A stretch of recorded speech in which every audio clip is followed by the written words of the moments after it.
आप संविधान में मानते हैं या मनुस्मृति में? मनुस्मृति भारत का प्रथम संविधान है।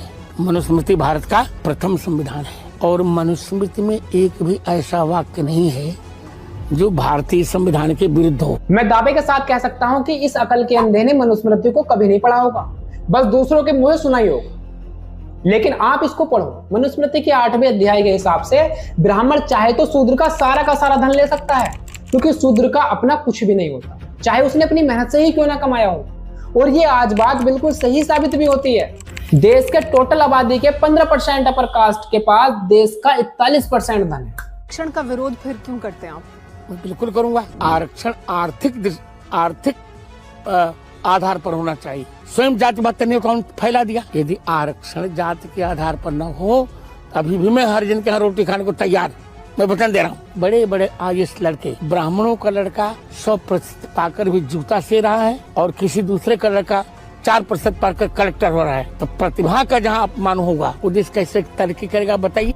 अच्छा, प्रतिभा। अब मनुस्मृति सुनो क्या कहती है। ब्राह्मण अपना ही खाता है, अपना ही पहनता और अपना ही दान देता है और दूसरों के अन्न और वस्त्र आदि सब, धोती कपड़ा मकान, सब ब्राह्मण का ही अधिकार है। वाह क्या बात है। मनुस्मृति कोई कानूनी किताब थोड़ी ना है, ये तो भविष्य बताने वाली किताब है।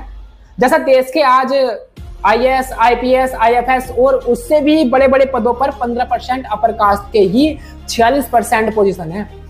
यानी कि दूसरों की रोटी कपड़ा मकान पर भी सिर्फ एक ही बड़े का कब्जा है, जैसे कि किसी ने इनको हुक्म दिया हो।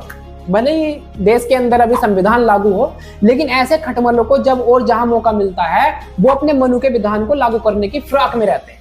अफसोस की बात यह है कि ये बाबा तो मेरी वीडियो देख नहीं सकता, वो आपको भी पता है, लेकिन जो लोग देख पाएंगे उनको ये वीडियो शेयर करो और उनको दिखाओ कि भारत के अंदर मनुस्मृति का विधान कैसे काम करता है।